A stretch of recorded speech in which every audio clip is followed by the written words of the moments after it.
participou do movimento do In Your Face nos anos 90, explode com a sua dramaturgia franca, sincera, violenta, agressiva, contaminada, na verdade, por algumas características de época. Ele falou um pouco sobre isso no SESI, talvez possa até retomar algumas questões aqui hoje.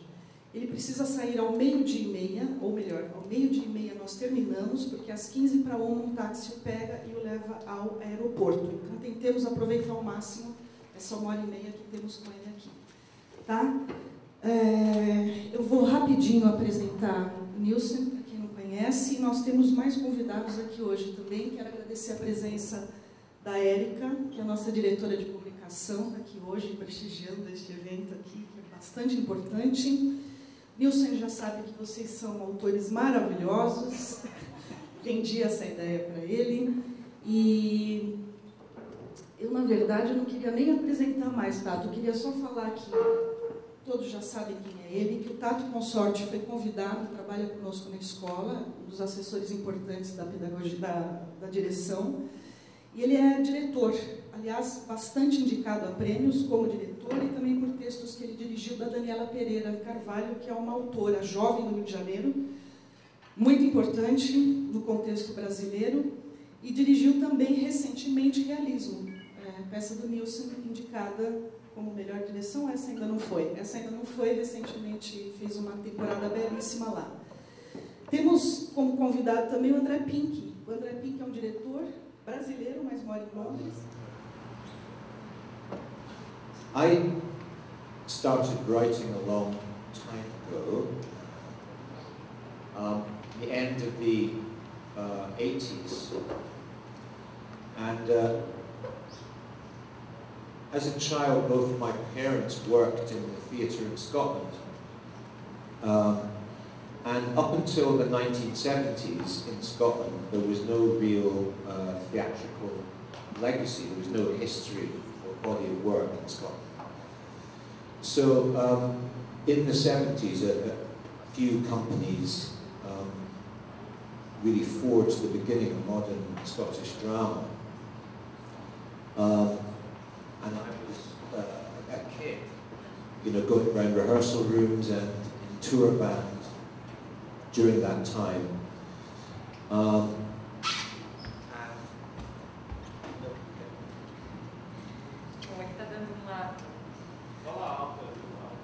Ele está dando um apanhado do histórico dele com o teatro, né? Ele nasceu numa família de atores de teatro, então ele cresceu em salas de ensaio nos anos 70. Até os anos 70 não havia de fato um legado histórico do teatro escocês, não havia um cânone do teatro escocês, um corpo de trabalho, mas foi nos anos 70 que companhias escocesas começaram a criar o que é o drama escocês moderno. The theatre at that time was very political, and it also had a remit that it had to tour around Scotland. So these shows needed to take to all kinds of different communities, and so they used a lot of techniques which were, rather than doing straight, serious political plays, they would use music and song and comedy and lots of different devices from a tradition of music hall theatre in Scotland. So it was very populist theatre as well, as being very political and talking about very serious issues.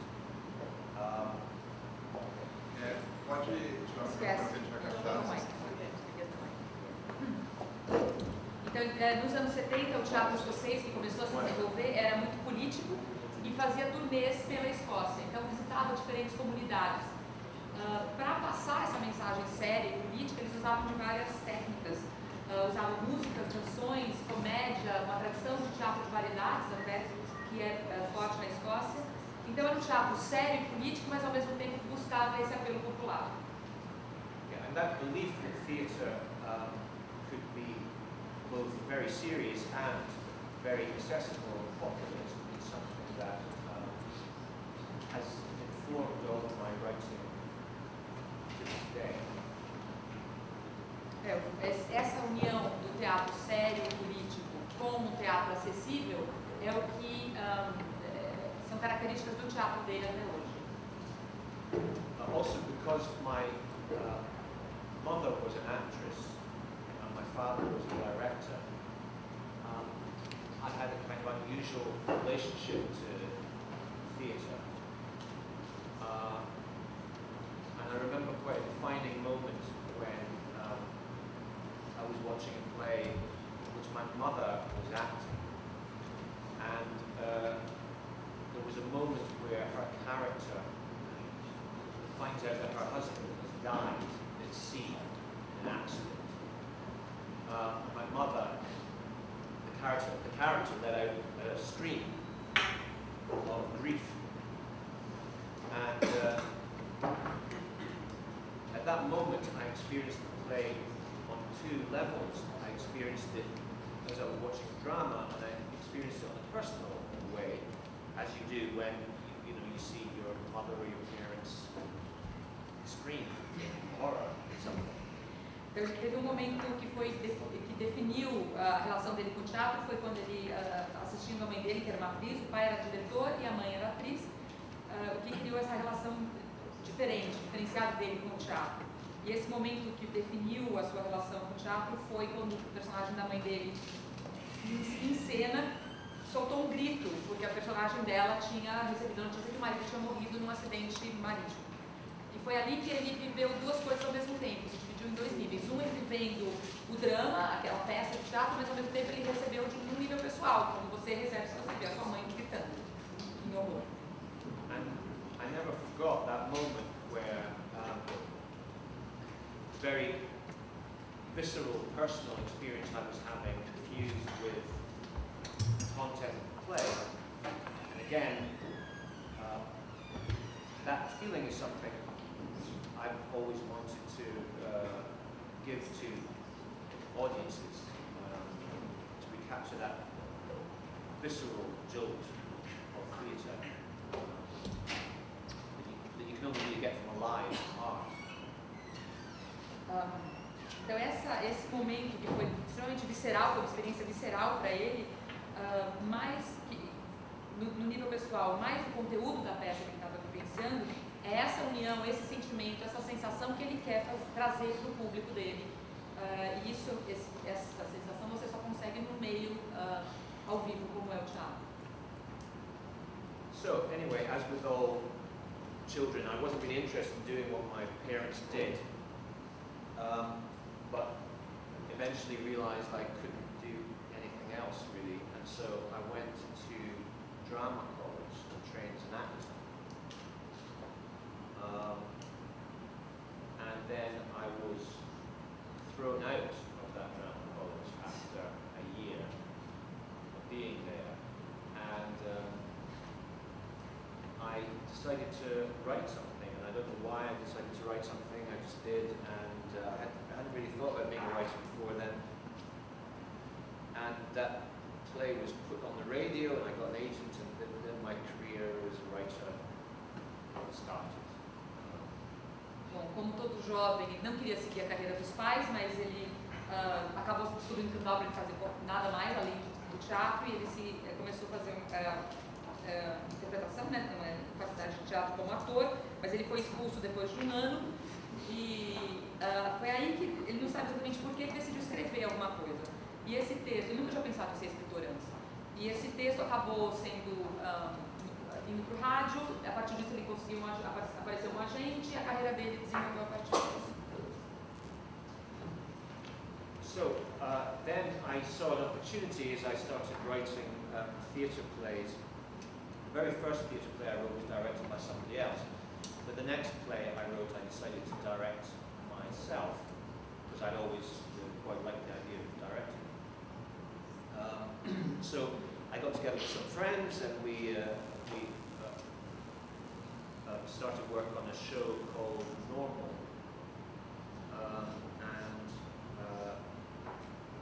but we went to rehearsal, and I hadn't written all of the play. I'd only written maybe 20 pages left to go at the end. So I had to create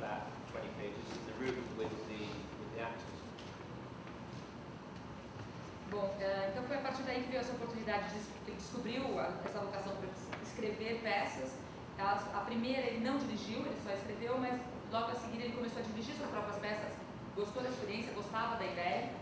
E daí, a partir disso, com amigos, ele começou a trabalhar numa peça que se chama Normal, que quando eles começaram a ensaiar, ele não estava terminado o texto, faltavam umas 20 páginas. Essas últimas 20 páginas acabaram sendo produzidas, escritas, na presença dos atores, num processo colaborativo. And then the next play I did after that, which was a show called Penetrator, I'd written even less of the script by the time we went into rehearsals.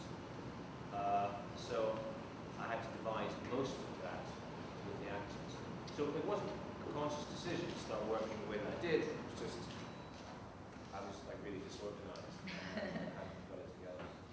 A próxima peça dele se chamava Penetrator. Ele tinha escrito ainda menos do texto quando ele entrou em ensaios com os atores, então foi uma parte maior ainda da peça que foi escrita nesse estilo, na presença dos atores. Então não foi uma decisão consciente começar a trabalhar desse jeito, foi só uma consequência da própria desorganização dele. But I found that there were advantages to working this way and to having the actors present right from the beginning of the process of writing.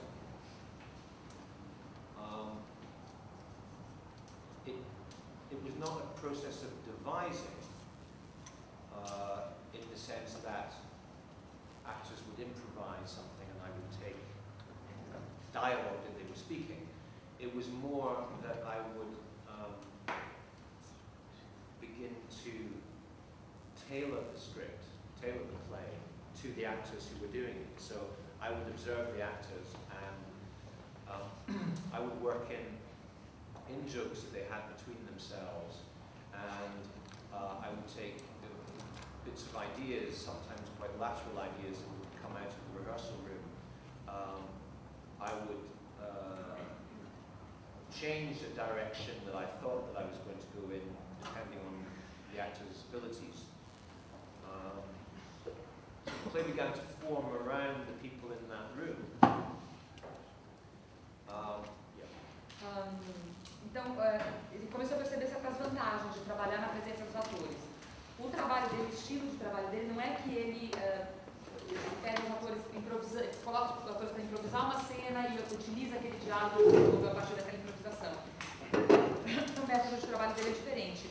Ele, na verdade, vai ajustando o roteiro, vai ajustando a peça aos atores que estão ali disponíveis, as habilidades e as características deles que estão ali. Então, por exemplo, ele vai aproveitar piadas que eles fazem entre si, ele vai pegar ideias, às vezes até não a ver com a peça, mas ideias laterais que aparecem no momento do ensaio.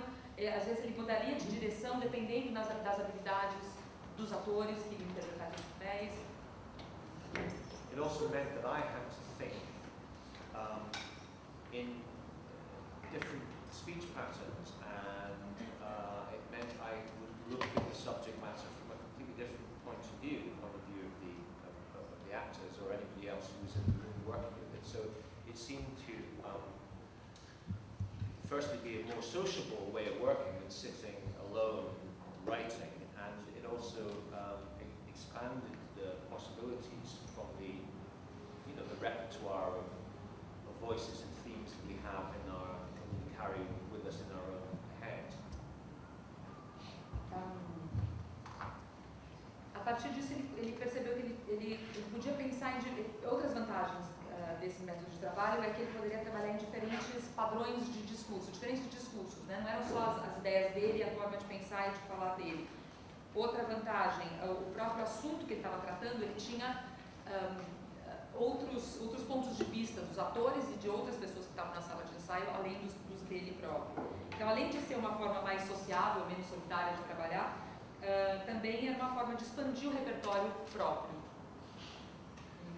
So Penetrator was made in the early 90s and was on at the Royal Court Theatre, and whilst we were rehearsing Penetrator, I remember seeing the first reading of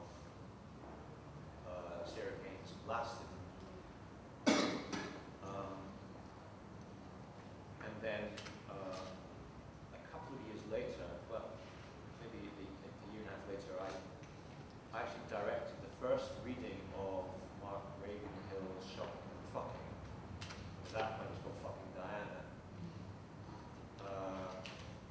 And I was the one actually who was trying to convince him to change the title of it, because I thought that fucking hotel was a little bit crass. But that shows you how much I know about commercial theatre. A peça que ele estava falando anteriormente, a segunda peça dele, que chama Penetrator, foi montada pelo Royal Court no início dos anos 90. Durante o processo de ensaio foi quando ele leu ele entrou em contato com a primeira leitura de Blasted. Blasted virou ruína. E, bom, foi o primeiro contato que ele teve com esse texto, e 2 anos depois ele teve contato com o Mark Ravenhill, que estava no processo de montar o Shopping and Fucking, que na época se chamava Fucking Diana. E ele tentou convencer o Ravenhill a mudar o título, mas não para Shopping and Fucking, mas ele achava que a palavra fucking no título podia ser um pouco vulgar. Então, que prova o quanto ele não entende nada. So, there were several writers around, apart from them as well, that all came together, and that retrospectively has been called the In Your Face movement by a journalist seeking to profit from that time. But, you know, as with all these things, it wasn't really there was no feeling that it was a movement, and there was no, nobody sat down and really discussed it. It was just simply that, at a similar sort of time, a group of people who, quite importantly for Britain, had been part of the whole generation who grew up with the punk movement, which was a very, not subtle, but a very visceral, very shocking, very exciting period of time. And, British theatre settled into, as it pretty much always does, it settled into a kind of very bland, very safe, middle class, detached kind of works of theatre, which really were just kind of TV shows on stage.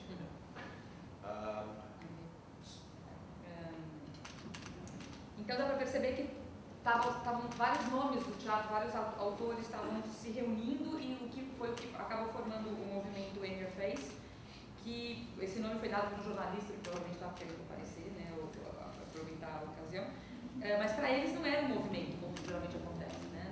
Era simplesmente um grupo de pessoas que tinha crescido com o movimento na geração punk, que era um estilo não muito sutil, mas muito excitante e chocante, né? E foi em contraste com o que estava acontecendo com o teatro britânico na época, que era completamente seguro, classe média, afastado da realidade, era praticamente programas de televisão montados no palco.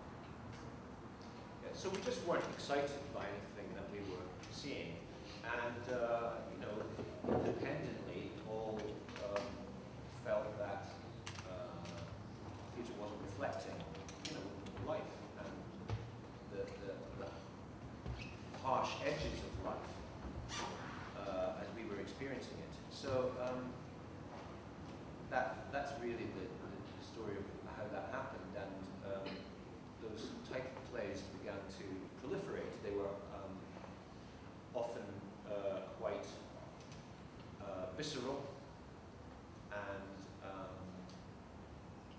they often were quite frank about sexuality and language, and so it was just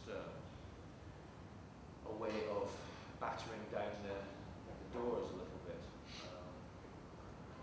and that cycle perhaps ended when Sarah died, I guess. But there was one important element of it for me, which was the use of. For me, it was very important that we talked frankly about sexuality. That was really important to me, because I felt that they were really ignoring that.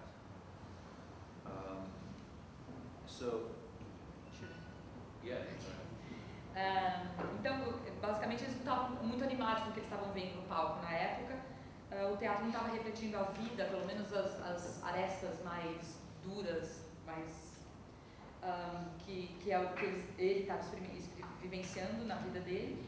Então foi aí que apareceram essas peças do In Your Face. Essas peças proliferaram, essas peças muito viscerais, muito francas sobre sexualidade, sobre linguagem, uso da língua.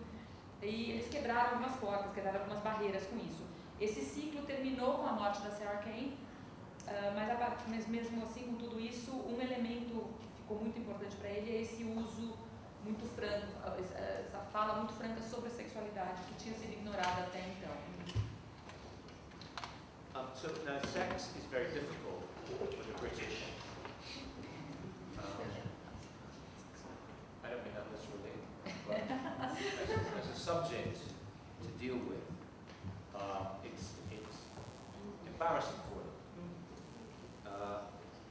So, you know, when one addressed those things very frankly, and you know, I did so because I was interested in those subjects, you know, genuinely interested, and I've always written from a point of genuine interest.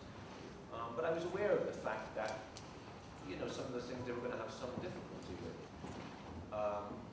They were going to be embarrassed by, they were going to mock because they didn't want to deal with it. But the use of shock, in a sense, was quite a useful tool, and almost accidentally, I felt that when you broach a moral subject or an ethical subject that an audience has difficulty with,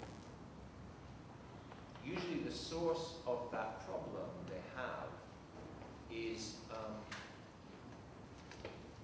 can really be traced back to childhood, can really be traced back to something before the adult mind really begins to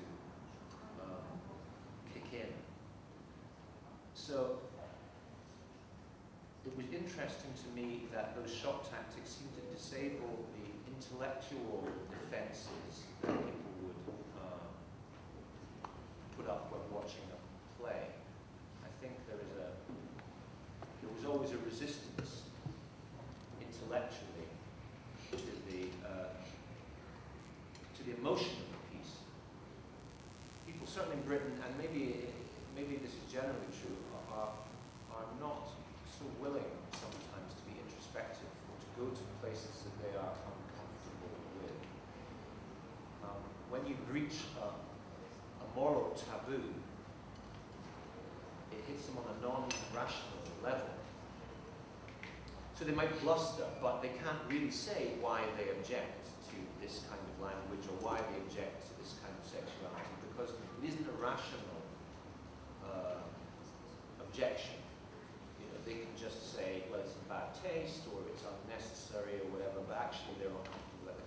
So what I found was it opened a kind of intellectual barrier and allowed you to deliver the themes of the piece quite directly to the gut of the audience, if you like.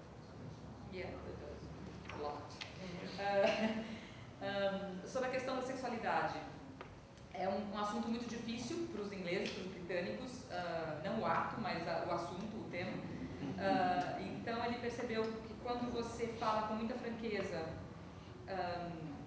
falar com muita franqueza traz certas dificuldades para esse público. Eles vão ficar constrangidos com isso e eles podem entender por sarcasmo, tirar sarro numa defesa contra aquele assunto que os constrange. E ele entrou nesse assunto basicamente porque ele estava interessado nele, como ele sempre, os assuntos dele sempre são de genuíno interesse dele. E a sexualidade foi assim também. Ele acabou descobrindo que o uso do ser chocante pode ser uma ferramenta muito útil, foi o que ele descobriu agora, como que isso acontece, né? Acidentalmente ele descobriu que quando você trata um assunto moral, um assunto ético, que traz dificuldades para o público, a fonte dessa dificuldade, a fonte desse problema pode ser levada, pode ser entendida na infância, antes da mentalidade, da cabeça adulta ter se formado. E isso pode ser de grande vantagem para ele. Porque ao chocar, você está desmontando as defesas intelectuais e o público consegue chegar mais diretamente com os temas que ele está trazendo. Essas barreiras barreiras intelectuais desmoronam a partir desse choque, então os temas chegam direto nas entranhas do público. Falou mais coisas, peraí.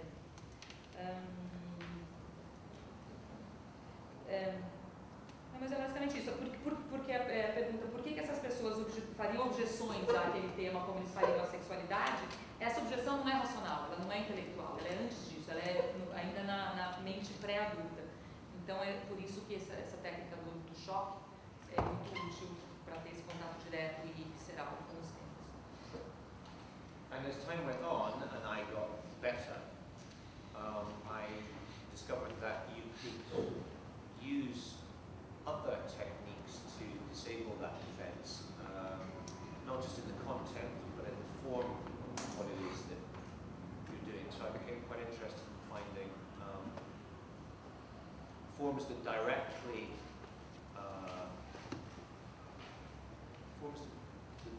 communicated an emotional feeling to an audience. And I continue to work in that area to this day, and I've also continued to work with actors at the very start of conception of the play, and with sound designers and lighting designers and set designers. And almost all of my plays have been written in that way and become a bit more refined since then. But it's still kind of just chaos, really. It's still just me desperately trying to write a play, and in 5 weeks. Ok, então à medida que o tempo foi passando e ele foi melhorando, ficando cada vez melhor, ele foi descobrindo outras técnicas para conseguir esse mesmo efeito de desmontar as defesas intelectuais das pessoas, tanto pelo conteúdo, mas principalmente pela forma. Ele foi explorando formas que se comunicariam diretamente com o emocional do público. Ele continua a trabalhar dessa forma até hoje, nessas duas vertentes que ele descreveu, tanto essas buscas formais por esse contato direto com as vísceras do público, quanto trabalhar diretamente com atores desde o início do processo de criação do texto, atores, pessoal de luz, toda a equipe. Ele acredita que o processo dele e as peças estão ficando mais refinadas, mas ele repensando, ele falou, não, mas na verdade continua sendo basicamente o caos e eu tentando desesperadamente em 5 semanas dar uma forma para aquilo. So that kind of brings you up to date on me. Welcome to ask any questions. There's probably a more interesting conversation started that way. Então é esse o panorama basicamente dessa evolução e a gente pode passar para as perguntas agora, que talvez seja mais interessante. Vamos abrir para vocês, mas acho que antes o Cato tem uma questão para levantar. Se o André quiser fazer uma pergunta também, vocês podem levantar. Na verdade, uma pergunta que se desdobra algumas questões. Eu participei da montagem do Mundo Maravilhoso que Dissocia, como ator, no Rio de Janeiro, e dirigi, como a Alice disse, dirigi o realismo. Que me parece, é um segundo momento da obra do Nilson, em que ele vai trabalhar com outros elementos, assim, que dialogam, mas de uma outra forma com essa questão original do In Your Face, etc. E tem uma fala interessante nessa compilação das comédias, do que o Nilson chama de comédias, que ele fala que ele vai ficando cada vez mais, na trajetória dele, cada vez mais viciado no riso da plateia. E que as peças, as comédias, porque ele chama as comédias dele, são talvez tiveram uma recepção tão provocadora, talvez mais provocadora do que as peças iniciais. He worked as an actor in Dissocia and he directed Realism, which he sees as a second movement with different elements in your work, but they dialogue in your face, but they're different. And he also started talking about your comedies and that you say how addicted you are to the public's laughter. But the reception of your comedies is as provocative as the other plays. E eu queria saber, na verdade, como isso se dá, como esse diálogo com o humor, quando ele passa a existir e como se desdobra isso. questions about your use of humor. When did it start going into your work and the developments of that? Yeah, well, you know, I'd like to think there was some humor in all of them, really. It's just a very black, dry sense of humor. But I understand what you mean, in that, you know, the first few were always quite funny, but I think the darker elements overpowered and overshadowed the comedic element. And then, but quite early on, I wrote a couple of plays which were just kind of funny, and it was meant to entertain people. And of course, you know, once you've heard an audience laugh, it's very hard to go back. And it's, you know, and also it is a very good delivery system. I mean, it's the most, if we're talking about the play as a delivery system of something, of an emotion or of an idea or a theme, then, and we're talking about techniques that will break down a resistance to those, to that feeling or theme, then comedy is the most traditionally used example of that, in the sense that if you make people laugh, you can deliver to them quite unpalatable truths. So, segundo ele, todas as peças dele, mesmo as primeiras, têm elementos de comédia, todas, ele concorda, ele entende que sim, era humor negro, humor muito seco, mas a ideia é, ele sempre escreveu peças engraçadas e escreveu até peças para puro entretenimento e comédia no início. Mas essas primeiras ele entende que, apesar de ter um elemento de humor, as partes mais dark eram mais fortes e se sobrepunham. Mas ele fala que uma vez que você ouve o público rir, é difícil parar de querer isso, né? Não dá para voltar atrás. E ele descobre também que a risada, o humor, na verdade, é um excelente sistema de entrega de tudo que ele falou antes. Tanto de quebrar a resistência aos temas, a comédia, a risada faz isso acontecer de forma muito clara, né? Muito forte.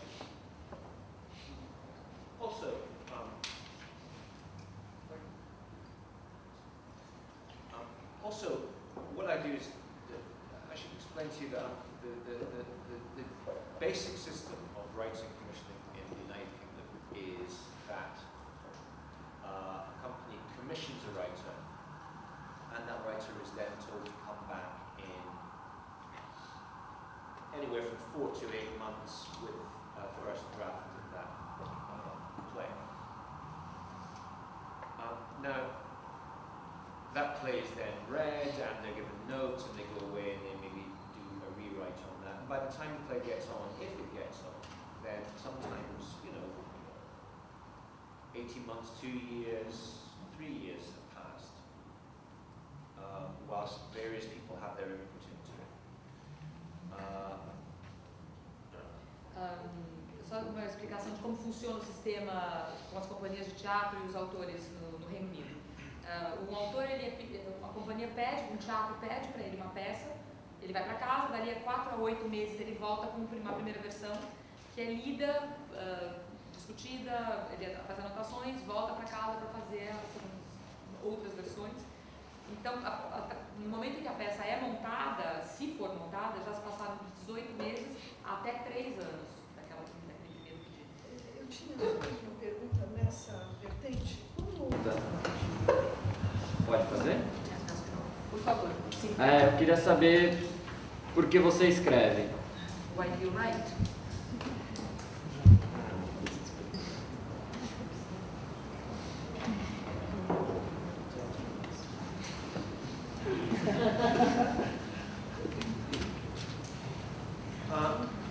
It's a good question.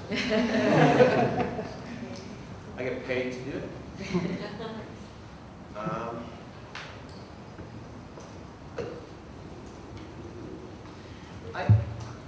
I don't really think of myself as a writer exactly. I think of myself as a person who puts on shows, really. And so I write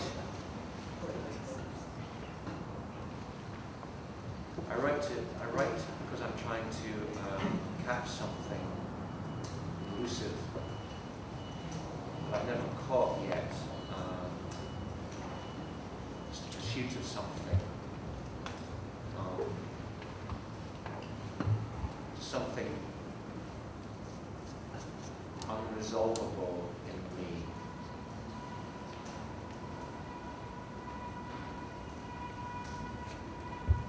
And I'm trying to find or resolve.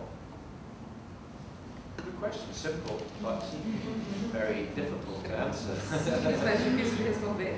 Ele ganha para isso, né? E ele não se vê como um escritor, ele se vê como um cara que monta espetáculos, monta peças.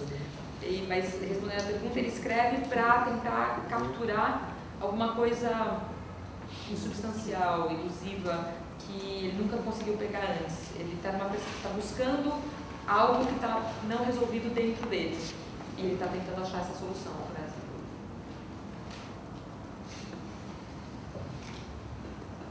Próximo. Elaine. Ele disse que para desmontar, né, quando ele fala das defesas intelectuais, que ele desmonta essas defesas intelectuais, é que ele usa de conteúdos e formas. Eu queria que ele desse um exemplo das formas que ele usa para fazer esse desmonte. When you talk about breaking down intellectual defenses and you use both content and form to do that, could you give a few examples of forms?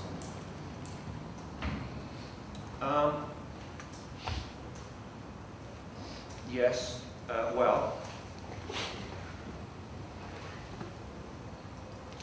okay, I wrote a play called The Censor, which was a play about a guy who cuts sex and violence in film. I don't know whether you have this here, and you probably did. I would have thought you would, but and he gets all the worst kind of films. He just gets pornography, and he's cutting these films. And then he meets the director of this film that he's watched, which is just a straight piece of pornography. It's just two people having sex for an hour and a half in various different situations. No particular dialogue. But the director says to him, this is a love story. This is a story of a relationship, told purely physically over the course of this day. You can't see it because you're not attuned to the physical language that you're seeing. But every movement of his penis into her vagina has some kind of meaning in the way that he's doing it. The censor says bullshit, and a relationship strikes up between the two of them, in which they start to debate and argue this film, and that relationship becomes sexual.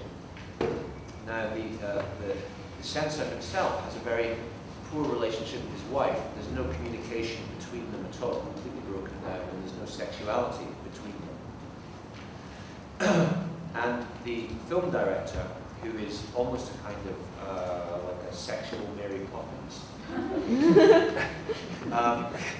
realizes that there is a kind of fetish that he is hiding, that he is ashamed of. And she deduces in a way that when he was a child, he had seen he had caught sight of a woman defecating in the woods, and as a little boy this had turned him on, and he had always wanted that to be recreated, and she does that for him. She basically takes a shit in front of her. And again, in the play, it was a very beautiful moment. There was the birds singing, and there was kind of light changing, and all this sort of thing. But of course, many audiences, and particularly British audiences, have a very difficult relationship with excrement, and especially the sexualization of it, as you can imagine. So, but everybody shits. So everybody's very familiar with shit. So your disgust at shit is a weird kind of disgust, or your disgust that people might be interested in sexually. It's strange kind of unexplainable disgust. Disgust is an emotional response. It's not a rational response. So it was a very interesting moment in the theatre when she started to do this. Some people laughed, some people walked out, some people felt very uncomfortable, some people were moved. It completely scrambled the entire audience emotionally as far as that goes, which meant that in the end of the play, when in fact he falls in love with the film director and she is then murdered, killed, and one of the last scenes is that he breaks down crying in front of his wife, who doesn't realize that he's crying about her, thinks that he's crying about their relationship. But that moment, I believe that that moment at the end worked, delivered the emotional blow it did. It was a very sound ending and a very moving ending, I thought, and I think that it worked, partly because you had just spun those people out there into this other place, and it made them receptive to that. That's one example, and there are other examples, but it might take a long time to explain. Traduzo? Ok. Ele está falando de uma peça que ele escreveu que se chama O Censor. Who is the woman? The woman is the director, right? The woman is the director. The film director. O filme é sobre um censor que corta, tira dos filmes cenas de sexo e violência. Ele tira o pior dos filmes e ele acaba. A peça é sobre a relação desse censor com a diretora de um filme pornográfico que ele cortou muita coisa. E a diretora fala que você não está entendendo o meu filme. O meu filme é uma história de amor, na verdade. Só que uma história de amor expressa fisicamente. Cada movimento do pênis na vagina é um movimento de amor. E o censor fala, para a gente não sabe, tá papo furado. E daí começa um debate entre os dois, e esse debate, essa discussão intelectual vira uma relação sexual entre os dois. O censor tinha uma relação péssima com a esposa, a diretora é uma espécie, ele definiu como uma Mary Poppins sexual, e ela acaba descobrindo nessa relação com o censor que ela tem certos fetiches que ela tinha que esconder, e vergonha. Daí ela se lembra de um momento na infância dela. It's the director who saw the woman defecating in the woods when she was a child? No, the censor. O censor, quando ele era menino, ele tinha visto uma mulher defecando na floresta, e isso o excitou sexualmente. E ele pede para a diretora, na relação deles, para ela defecar nele durante a relação sexual.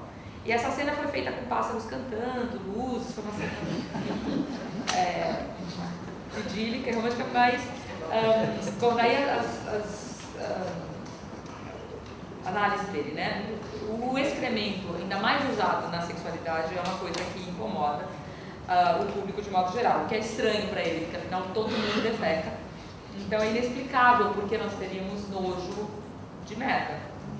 É um nojo não racional, né? Não vem do racional, afinal todos nós passamos por essa experiência, todos nós defecamos. Esse momento na peça teve várias reações do público, como vocês podem imaginar. Alguns riram, outros saíram da peça, foram embora, outros ficaram emocionados com aquilo. Então foi um momento que mexeu com as emoções das pessoas. O fim da peça, a diretora é assassinada, o censor fica destruído com isso, se destrói chorando na frente da própria esposa. A esposa acha que está chorando por causa da relação deles, que não funciona, mas ele está chorando por causa da diretora, que era a amante dele, que foi assassinada. Então é um final, dentro de todo esse contexto, muito triste, emocional, emotivo, e funcionou. Nesse sentido, fez o público, abriu a receptividade do público para essa irracionalidade. Você recentemente assistiu a última peça dele, né? Você quer dar um depoimento? Isso, eu... Has he watched your latest play, so he will make a porque a peça dele que a gente está conversando muito, que é o realismo e o dissocia, me parecem ser dois mergulhos dentro da cabeça da personagem, né? No realismo, só para vocês saberem um pouquinho, é um personagem que não faz nada, ele está sentado no sofá e a peça inteira é basicamente isso, ele está coçando o saco em cena. Mas a gente vê as imagens que ele coloca em cena é um mundo da cabeça do personagem. E isso causa uma estranheza muito grande para o público. E no Dissocia é um mergulho na cabeça de uma menina que na verdade é uma doente mental, e a gente entra no mundo da imaginação dela, no mundo da loucura dela, como se fosse uma Alice no País das Maravilhas, uma história assim.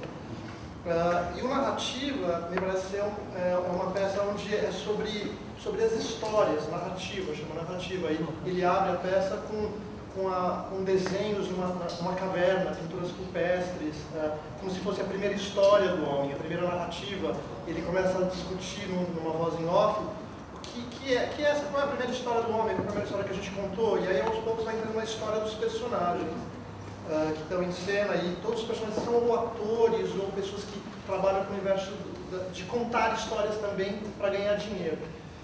Me parece que ele está começando a sair um pouco desse universo da cabeça e começando a ir para uma coisa um pouco maior, que não é mais do indivíduo, mas talvez todas as histórias, uma coisa meio junguiana, talvez o subconsciente coletivo. E ele disse na palestra dele no SESI que ele começou ele está falando sobre uma narrativa que tem uma similaridade com o universo de como a gente surfa na internet, né? Que existe uma possibilidade dos dramaturgos talvez enveredarem nessa coisa, nesse novo tipo de contar a história, que é esse jeito que a gente entra no Google, coloca uma palavra e de repente vai procurar uma coisa super cabeção, mas de repente encontra um peito de uma mulher, entendeu? Lá que vai para uma coisa mais pornográfica, vai para um anúncio. E a dramaturgia dele tem um pique, meio assim. Não linear. Não linear, mas eu quero saber assim, para onde que ele está indo, né? Onde que ele vê que ele está indo? Ele está indo, é isso que é a nova pesquisa dele, é enveredar nessa narrativa Google, ou ele vai mergulhar, enfim, Só para onde que ele está indo? Só uma rápida parte daí, juntando, tem uma fala do Nilson também que eu li em algum lugar também que fala exatamente sobre isso. Se os dramaturgos quiserem se manter relevantes, eles devem dialogar com o seu tempo e assim, do jeito como se navega na internet hoje em dia, que é similar ao pensamento, que o teatro deve abarcar elementos de cultura pop, Simpsons, tem uma fala nesse sentido. Então, acho que complementa um pouco o que o já falou. This sort of recap your 3 plays, Realism, the Social Narrative, gave a summary of what they are. But his question is, where are you going in terms of your research, and because from realism and dissociation they were inside the characters' heads, but narrative, it seems like it has opened up to our stories, us as storytellers, Jungian collective unconsciousness, things like that. And also you talked about the storytelling styles fostered by the web, surfing the web, the non-linear, and he gave a quote by you that you say that if playwrights want to be relevant, they have to talk about their time, so they have to include pop, the internet, they have to develop those things. So the question is, where are you going? Yeah.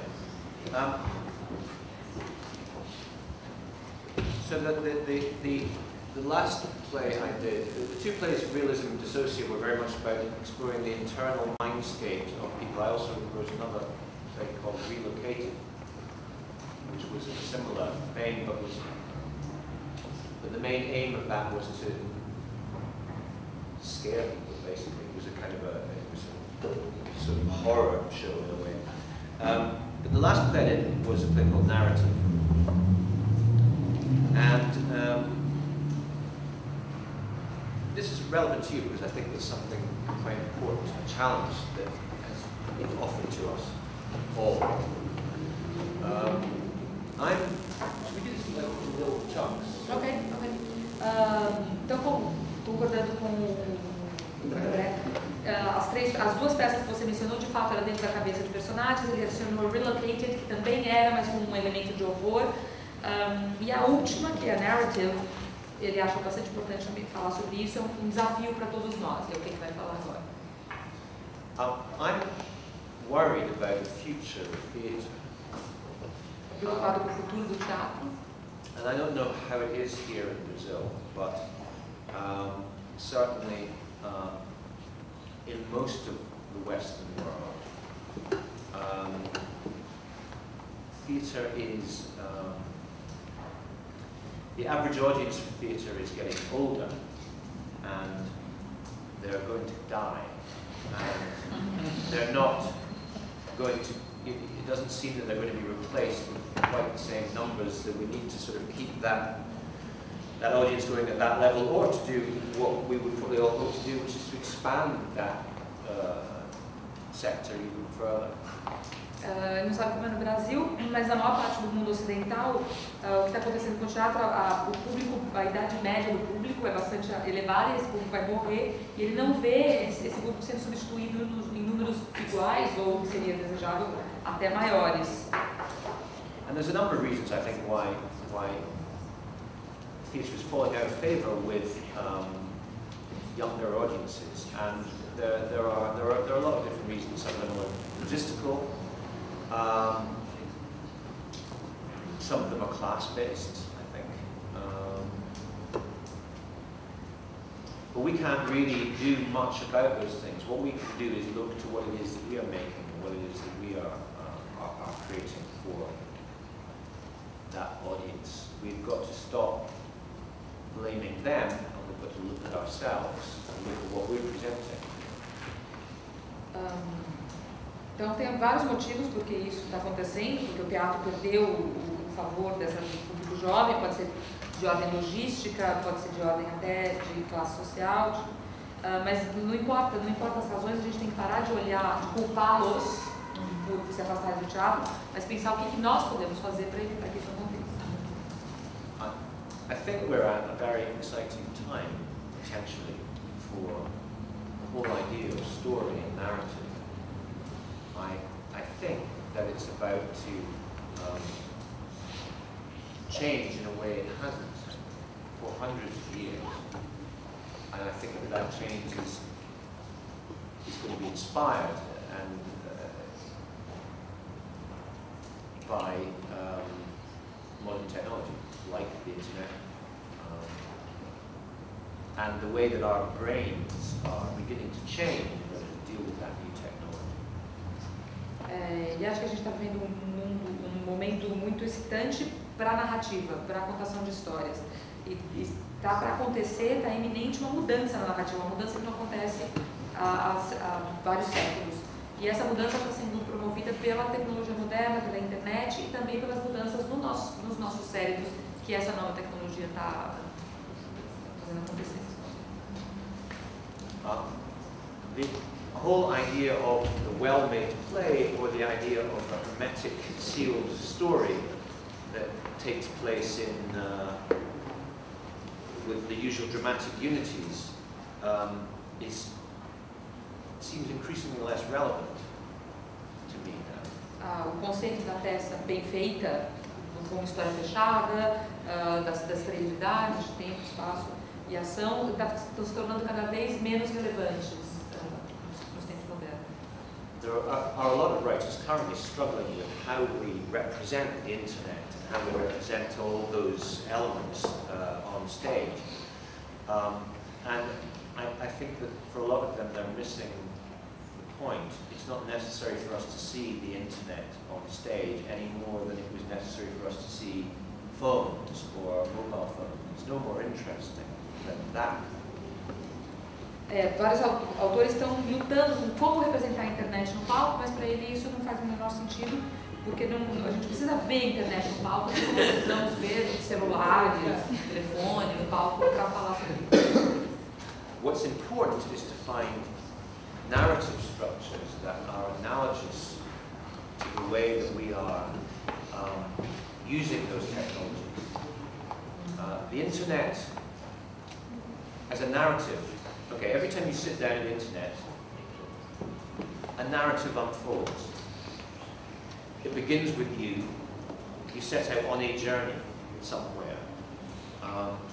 You may get to that, you may get where you were going in terms of finding a piece of information that you wanted. You may then branch off on another direction. You may be taken in another direction before you get to the piece of information you wanted.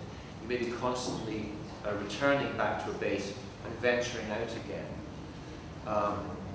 You may be watching the most gruesome, serious piece of news footage at the same time as you are watching, you know, a kitten with a hat on, you know, riding a bicycle. Okay? You have different tabs open and different juxtapositions, massively different juxtapositions of tone. O importante é ver, não é representá-la no palco, né, na internet, mas ver diferentes estruturas narrativas que sejam análogas, que façam analogias ao uso da tecnologia. Então, a internet para ele é uma narrativa. Cada vez que você se sente e entra na internet, você está entrando numa jornada que pode tomar várias formas. Você pode chegar onde você está buscando, chega onde você queria ir na jornada.